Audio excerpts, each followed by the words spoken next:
ಈ ಕಾರ್ಯಕ್ರಮದ ಪ್ರಾಯೋಜಕರು ಗಡಿಯಾರ್ ಗ್ರೂಪ್ ಆಫ್ ಕಂಪನಿ. ನೀವು ನೋಡ್ತಾ ಇದ್ದೀರಾ ಸನ್ಮಾರ್ಗ ಸುದ್ದಿ ಸಂಚಯ. ನಾನು ಶಂಶೀರ್ ಬುಡೋಳಿ. ದೆಹಲಿಯಿಂದ 150 ಕಿಲೋಮೀಟರ್ ದೂರದ ಮುಜಫರ್ನಗರ ಮತ್ತು ಕತೋಲಿಯಾದ ಮುಸ್ಲಿಮರು ತೀವ್ರ ಆತಂಕದಲ್ಲಿದ್ದಾರೆ. ಈ ರಾಜ್ಯದಲ್ಲಿ ಎಸ್ಐಆರ್ ಪ್ರಕ್ರಿಯೆ ನಡೀತಾ ಇದೆ. ಅನಧಿಕೃತ ನುಸುಳುಕೋರರಿಗಾಗಿ ಬಂಧನ ಕೇಂದ್ರಗಳನ್ನು ಸ್ಥಾಪನೆ ಮಾಡೋಕೆ ಮುಖ್ಯಮಂತ್ರಿ ಯೋಗಿ ಆದಿತ್ಯನಾಥ್ ಎಲ್ಲ ಜಿಲ್ಲಾಡಳಿತಕ್ಕೂ ಆದೇಶವನ್ನು ನೀಡಿದ್ದಾರೆ. ಮುಜಾಫರ್ನಗರದಿಂದ 40 ಕಿಲೋಮೀಟರ್ ದೂರದ ಗ್ರ್ಯಾಂಡ್ ಟ್ರ್ಯಾಂಕ್ ರಸ್ತೆಯಲ್ಲಿ ಒಂದೇ ರೀತಿಯ ದಾಖಲೆ ಪತ್ರಗಳನ್ನು ಹಿಡಿದು ಪುರುಷರ ದೊಡ್ಡದೊಂದು ಗುಂಪು ನಿಂತಿದೆ. ತಮ್ಮ ಬಿಎಲ್ಒವನ್ನ ಭೇಟಿಯಾಗುವುದಕ್ಕೆ ಇವರೆಲ್ಲ ಬಂದಿದ್ದಾರೆ. ಉತ್ತರ ಪ್ರದೇಶದಲ್ಲಿ ಎಸ್ಐಆರ್ ನಡೆಯುತ್ತಿದ್ದು, ಈ ಹಿನ್ನೆಲೆಯಲ್ಲಿ ತಮ್ಮ ಹೆಸರನ್ನು ನೋಂದಾಯಿಸಿಕೊಳ್ಳುವುದಕ್ಕೆ ಅವರು ಹೀಗೆ ನಿಂತಿದ್ದಾರೆ. ಮುಜಾಫರ್ನಗರದ ಕಲಾಪಾರಿ ಎಂಬಲ್ಲಿ ವಾಸಿಸುವ 600ಕ್ಕಿಂತ ಹೆಚ್ಚು ಮುಸ್ಲಿಮರ ಹೆಸರನ್ನ 2002ರಲ್ಲಿ ವೋಟರ್ ಪಟ್ಟಿಯಿಂದ ತೆರವುಗೊಳಿಸಲಾಗಿತ್ತು. ತಮ್ಮ ಹೆಸರನ್ನ ಮರಳಿ ಸೇರ್ಪಡೆಗೊಳಿಸಬೇಕು ಎಂದು ಅವರು ಅಂದಿನಿಂದಲೇ ಹೋರಾಟ ನಡೆಸುತ್ತಿದ್ದಾರೆ. ಆದರೆ ಈವರೆಗೆ ಅವರ ಹೆಸರನ್ನ ಸೇರಿಸಲಾಗಿಲ್ಲ. ಉತ್ತರ ಪ್ರದೇಶದಲ್ಲಿ ನವೆಂಬರ್ 4ರಿಂದ ಡಿಸೆಂಬರ್ 4ರವರೆಗೆ ಮತದಾರರ ಪಟ್ಟಿ ಪರಿಷ್ಕರಣೆ ಕಾರ್ಯಾಚರಣೆ ನಡೆಯುತ್ತಿದೆ. ಉತ್ತರ ಪ್ರದೇಶದ ನಗೋನ್ ಜಿಲ್ಲೆಯಲ್ಲಿ ಜಿಲ್ಲಾಡಳಿತ ತೆರವು ಕಾರ್ಯಾಚರಣೆ ಪ್ರಾರಂಭ ಮಾಡಿದೆ. 1500ಕ್ಕಿಂತಲೂ ಹೆಚ್ಚು ಬಂಗಾಳಿ ಮಾತನಾಡುವ ಮುಸ್ಲಿಮರು ಸಂತ್ರಸ್ತರಾಗಿದ್ದಾರೆ. 795 ಹೆಕ್ಟೇರ್ ಸಂರಕ್ಷಿತ ಅರಣ್ಯ ಪ್ರದೇಶವನ್ನು ಇವರು ಅತಿಕ್ರಮಿಸಿಕೊಂಡಿದ್ದು, ಇವರನ್ನ ತೆರವು ಮಾಡ್ತಾ ಇದ್ದೀವಿ ಎಂದು ಅಧಿಕಾರಿಗಳು ಹೇಳ್ತಾ ಇರುವಂಥದ್ದು. ಭಾರಿ ಭದ್ರತೆಯ ಜೊತೆ ಇಂದು ಮುಂಜಾನೆ ಕಾರ್ಯಾಚರಣೆ ನಡೆಯಿತು. ಅದ್ಯಾವ ರೀತಿ ಕಾರ್ಯಾಚರಣೆ ನಡೆಯಿತು, ಅದರ ಕುರಿತಾದ ರಿಪೋರ್ಟ್ ಇಲ್ಲಿದೆ ನೋಡಿ. ಈಗಾಗಲೇ 1100ಕ್ಕಿಂತಲೂ ಹೆಚ್ಚು ಕುಟುಂಬಗಳ ಮನೆಯನ್ನ ಧ್ವಂಸಗೊಳಿಸಲಾಗಿದೆ. ಅವರು ಈಗಾಗಲೇ ಅಲ್ಲಿಂದ ಹೊರಟು ಹೋಗಿದ್ದಾರೆ. ಈ ಕುಟುಂಬಗಳಿಗೆ 3 ತಿಂಗಳ ಮೊದಲೇ ನೋಟಿಸ್ ನೀಡಲಾಗಿತ್ತು ಎಂದು ಹೇಳಲಾಗಿದೆ. ಇಲ್ಲಿಂದ ನಿಮ್ಮನ್ನ ತೆರವುಗೊಳಿಸಲಾಗುತ್ತಿದ್ದು, ಹೊರಟು ಹೋಗಿ ಎಂದು ನೋಟಿಸ್ನಲ್ಲಿ ಹೇಳಲಾಗಿತ್ತು ಎಂದು ತಿಳಿದು ಬಂದಿದೆ. ಈ ಧ್ವಂಸ ಕಾರ್ಯದ ದೃಶ್ಯವನ್ನ ಅಸ್ಸಾಂ ಮುಖ್ಯಮಂತ್ರಿ ಸೋಷಿಯಲ್ ಮೀಡಿಯಾದಲ್ಲಿ ಹಂಚಿಕೊಂಡಿದ್ದಾರೆ. ಆದರೆ ನಿರ್ದಿಷ್ಟ ಧರ್ಮೀಯರನ್ನ ಹುಡುಕಿಯೇ ಈ ಬುಲ್ಡೋಸರ್ ಕಾರ್ಯಾಚರಣೆ ನಡೆಸಲಾಗುತ್ತಿದೆ ಎಂದು ಮಾನವ ಹಕ್ಕು ಕಾರ್ಯಕರ್ತರು ಮತ್ತು ಇತರ ಆಕ್ಟಿವಿಸ್ಟ್ಗಳು ದೂರಿದ್ದಾರೆ. ಬಂಗಾಳಿ ಮಾತನಾಡುವ ಮುಸ್ಲಿಮರನ್ನೇ ಗುರಿ ಮಾಡಿ ಕಾರ್ಯಾಚರಣೆ ನಡೆಯುತ್ತಿದೆ ಎಂದು ಹೇಳಲಾಗಿದೆ. ವಿರೋಧ ಪಕ್ಷಗಳು ಸಂಸತ್ನಲ್ಲಿ ನಾಟಕ ಮಾಡ್ತಾ ಇದೆ, ಹೇಗಂತ ದೇಶದ ಪ್ರಧಾನಿ ನರೇಂದ್ರ ಮೋದಿ ಅವರು ಆರೋಪ ಮಾಡಿದ್ದಾರೆ. ಇದಕ್ಕೆ ಇತ್ತ ಪ್ರತಿಕ್ರಿಯೆ ನೀಡಿರುವ ಕಾಂಗ್ರೆಸ್ ನಾಯಕಿ ಪ್ರಿಯಾಂಕಾ ಗಾಂಧಿ, ಸಂಸತ್ತಿನಲ್ಲಿ ಜನಸಾಮಾನ್ಯರಿಗೆ ಸಂಬಂಧಿಸಿದ ಸಮಸ್ಯೆಗಳ ಬಗ್ಗೆ ಧ್ವನಿ ಎತ್ತುವುದು ನಾಟಕ ಅಲ್ಲ, ಬದಲಾಗಿ ಪ್ರಜಾಸತ್ತಾತ್ಮಕ ಚರ್ಚೆಗೆ ಅವಕಾಶ ನೀಡದಿರುವುದೇ ನಾಟಕ ಅಂತ ಅವರು ಕಿಡಿಕಾರಿದ್ದಾರೆ. ವಿರೋಧ ಪಕ್ಷಗಳು ಬಿಹಾರ ವಿಧಾನಸಭಾ ಚುನಾವಣೆಯ ಸೋಲಿನ ಹತಾಶೆಯನ್ನು ಹೊರಹಾಕಲು ಸಂಸತ್ತನ್ನ ಬಳಸಿಕೊಳ್ಳುತ್ತಿವೆ ಎಂದು ಪ್ರಧಾನಿ ಮೋದಿ ವಾಗ್ದಾಳಿ ನಡೆಸಿದ್ದರು. ಇದಕ್ಕೆ ಪ್ರತಿಕ್ರಿಯಿಸಿರುವ ಕಾಂಗ್ರೆಸ್ ನಾಯಕಿ ಪ್ರಿಯಾಂಕಾ ಗಾಂಧಿ, ಎಸ್ಐಆರ್, ವಾಯು ಮಾಲಿನ್ಯಗಳಂತಹ ತುರ್ತು ವಿಷಯಗಳ ಕುರಿತು ಸಂಸತ್ನಲ್ಲಿ ಚರ್ಚೆ ನಡೆಯಬೇಕಿದೆ ಎಂದು ಒತ್ತಾಯಿಸಿದ್ದಾರೆ. ಇವುಗಳೇ ಸಂಸತ್ತಿನಲ್ಲಿ ಚರ್ಚಿಸಬೇಕಾದ ಸಾರ್ವಜನಿಕ ವಿಷಯಗಳಾಗಿವೆ. ಸಂಸತ್ತಿರುವುದು ಯಾಕೆ? ಅಲ್ಲಿ ನಡೆಯುವುದು ನಾಟಕವಲ್ಲ. ಜನರ ಸಮಸ್ಯೆಗಳ ಬಗ್ಗೆ ಮಾತನಾಡುವುದು ನಾಟಕವಲ್ಲ ಎಂದು ಅವರು ಹೇಳಿದ್ದಾರೆ. ನಾವು ವಾಯು ಮಾಲಿನ್ಯದ ಕುರಿತು ಮಾತನಾಡಿದ್ದೇವೆ. ಈ ವಿಷಯಗಳ ಕುರಿತು ಚರ್ಚಿಸಲು ಅವಕಾಶ ಯಾಕೆ ನೀಡುತ್ತಿಲ್ಲ ಎಂದು ಕೇಳಿದ್ದಾರೆ.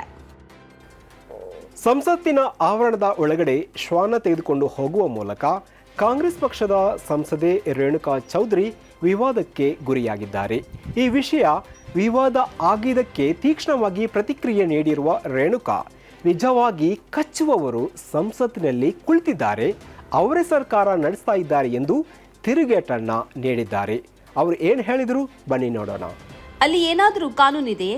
ನಾನು ಕಾರಿನಲ್ಲಿ ಹೋಗುತ್ತಿದ್ದೆ. ಈ ಸಂದರ್ಭದಲ್ಲಿ ಕಾರಿಗೆ ಸ್ಕೂಟರ್ ಡಿಕ್ಕಿಯಾಗಿತ್ತು. ಈ ನಾಯಿ ಮರಿ ಅಲ್ಲಿ ರಸ್ತೆಯಲ್ಲಿ ಅಲೆದಾಡುತ್ತಿತ್ತು. ಅದಕ್ಕೆ ಡಿಕ್ಕಿಯಾಗಿರಬಹುದೆಂದು ಭಾವಿಸಿದ್ದೆ. ಬಳಿಕ ಅದನ್ನು ಎತ್ತಿಕೊಂಡು ಕಾರಿನಲ್ಲಿ ಕೂರಿಸಿ ಸಂಸತ್ತಿಗೆ ಬಂದು ವಾಪಸ್ ಕಳಿಸಿದೆ ಎಂದಿದ್ದಾರೆ. ಕಾರು ಹೊರಟು ಹೋಯಿತು, ನಾಯಿಯೂ ಹೋಯಿತು. ಅಷ್ಟು ಮಾತ್ರಕ್ಕೆ ಚರ್ಚೆಯ ಅಗತ್ಯವೇನಿತ್ತು?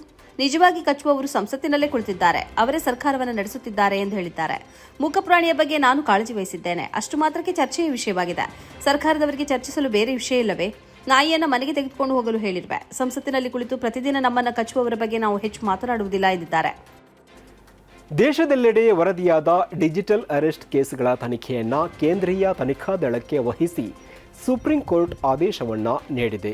ಎಲ್ಲ ರಾಜ್ಯಗಳು ಮತ್ತು ಕೇಂದ್ರಾಡಳಿತ ಪ್ರದೇಶಗಳಿಗೆ ನೋಟಿಸ್ ಜಾರಿ ಮಾಡಿದ ಕೋರ್ಟ್ ಈ ಕೇಸಿಗೆ ಸಂಬಂಧಿಸಿದಂತೆ ದಾಖಲಾಗಿರುವಂತಹ ಎಲ್ಲ ಎಫ್ಐಆರ್ಗಳನ್ನು ಸಿಬಿಐಗೆ ವರ್ಗಾವಣೆ ಮಾಡುವಂತೆ ಸೂಚನೆ ಕೂಡ ನೀಡಿದೆ. ಸ್ವಯಂ ಪ್ರೇರಿತ ಸಾರ್ವಜನಿಕ ಹಿತಾಸಕ್ತಿ ಪ್ರಕರಣದ ವಿಚಾರಣೆ ನಡೆಸಿದ ಮುಖ್ಯ ನ್ಯಾಯಮೂರ್ತಿ ಸೂರ್ಯಕಾಂತ್ ಮತ್ತು ಜೋಯ್ಮಲ್ಯ ಬಾಗ್ಚಿ ನೇತೃತ್ವದ ಪೀಠವು ಇದು ಪ್ಯಾನ್ ಇಂಡಿಯಾ ಮತ್ತು ಗಡಿಯಾಚೆಗಿನ ವಂಚನೆ ಎಸಗಿದ ಪ್ರಕರಣವಾಗಿರುವ ಕಾರಣ ಏಕರೂಪದ ಕೇಂದ್ರೀಕೃತ ತನಿಖೆಯ ಅಗತ್ಯವಿದೆ ಎಂದು ಅಭಿಪ್ರಾಯಪಟ್ಟು ಸಿಬಿಐ ತನಿಖೆಗೆ ಆದೇಶಿಸಿದೆ. ಡಿಜಿಟಲ್ ಅರೆಸ್ಟ್ ಸೈಬರ್ ವಂಚನೆಯ ಒಂದು ವಿಧಾನ. ಇದರಲ್ಲಿ ವಂಚಕರು ಕಾನೂನು ಅಧಿಕಾರಿಗಳಂತೆ ಪೋಸ್ಟ್ ನೀಡುತ್ತಾರೆ. ಆಡಿಯೋ ಅಥವಾ ವಿಡಿಯೋ ಕರೆಗಳಲ್ಲಿ ಜನರನ್ನ ಬೆದರಿಸುತ್ತಾರೆ. ಬಂಧನದ ಸುಳ್ಳು ನೆಪದಲ್ಲಿ ಡಿಜಿಟಲ್ ಒತ್ತೆಯಾಳುಗಳನ್ನಾಗಿ ಮಾಡಿ ಹಣವನ್ನು ಸುಲಿಗೆ ಮಾಡುತ್ತಾರೆ. ಜಪಾನ್ ದೇಶದಲ್ಲಿ ಬಲಪಂಥೀಯ ಸರ್ಕಾರ ಆಡಳಿತಕ್ಕೆ ಬಂದ ಬಳಿಕ ಮುಸ್ಲಿಮರು ಮೃತದೇಹದ ಅಂತ್ಯ ಸಂಸ್ಕಾರ ನಡೆಸುವುದಕ್ಕೂ ಸಮಸ್ಯೆಗಳನ್ನು ಎದುರಿಸ್ತಾ ಇದ್ದಾರೆ. ಜಪಾನ್ನಲ್ಲಿ ಬೌದ್ಧ ಮತ್ತು ಶಿಂಟೋ ಧರ್ಮದ ಅನುಯಾಯಿಗಳೇ ಹೆಚ್ಚಿದ್ದಾರೆ. 99% ಅಧಿಕ ಮೃತದೇಹಗಳನ್ನು ದಹಿಸಲಾಗ್ತಾ ಇದೆ. ಆದರೆ ಜನಸಂಖ್ಯೆಯಲ್ಲಿ ಕೇವಲ 3 ಲಕ್ಷದಷ್ಟೇ ಇರುವಂತಹ ಮುಸ್ಲಿಮರು ಮೃತದೇಹವನ್ನು ಸಮಾಧಿ ಮಾಡ್ತಾ ಇದ್ದು, ಇದಕ್ಕೆ ಆಡಳಿತ ತಡೆ ಒಡ್ಡುವ ರೀತಿಯಲ್ಲಿ ವರ್ತನೆ ಮಾಡ್ತಾ ಇದೆ. ತೀವ್ರ ಬಲಪಂಥೀಯ ಪಕ್ಷದ ತಾನೆ ತಗಾಯಿಚಿ ಅವರು ಅಧಿಕಾರಕ್ಕೆ ಬಂದ ಬಳಿಕ ಮುಸ್ಲಿಮರ ಬಗೆಗಿನ ಧೋರಣೆಗಳಲ್ಲಿ ಬದಲಾವಣೆ ಕಾಣತೊಡಗಿದೆ. ಮುಸ್ಲಿಮರ ಅಂತ್ಯ ಸಂಸ್ಕಾರಕ್ಕೆ ನಿಯಂತ್ರಣಗಳನ್ನು ಹೇರಲಾಗುತ್ತಿದ್ದು, ಹೊಸ ಸಮಾಧಿ ಸ್ಥಳವನ್ನು ಅನುಮತಿಸಲಾಗುತ್ತಿಲ್ಲ. ಇದರಿಂದಾಗಿ ಸಮಾಧಿ ಸ್ಥಳ ಇಲ್ಲದ ಕಡೆ ಮುಸ್ಲಿಮರು ಎಲ್ಲೆಲ್ಲಿಗೋ ಮೃತದೇಹವನ್ನು ಸಾಗಿಸಬೇಕಾಗಿ ಬರುತ್ತಿದೆ. ಮೃತದೇಹವನ್ನು ಸಮಾಧಿ ಮಾಡುವುದಕ್ಕೆ ಕೆಲವು ಕಡೆ ಜನರ ವಿರೋಧ ವ್ಯಕ್ತವಾಗುತ್ತಿದೆ. ಇದರಿಂದಾಗಿ ಮಾಲಿನ್ಯ ಉಂಟಾಗಬಹುದು ಎಂಬ ಆರೋಪವನ್ನು ಇತರರು ಹೊರಿಸುತ್ತಿದ್ದಾರೆ.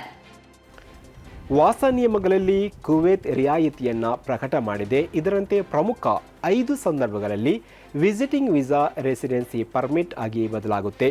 ಕುಟುಂಬಗಳನ್ನು ಭೇಟಿ ಮಾಡೋಕೆ ಅಥವಾ ಟೂರಿಸಂ ಅಗತ್ಯಕ್ಕೆ ಬರುವವರು ಕುವೈತ್ ದೇಶದ ನಿಯಮದ ಪ್ರಕಾರ ವಾಸಿಸುವ ಕುಟುಂಬಗಳು ಇರುವವರಿಗೆ ರೆಸಿಡೆನ್ಸಿ ಅನುಮತಿ ಸಿಗುತ್ತೆ.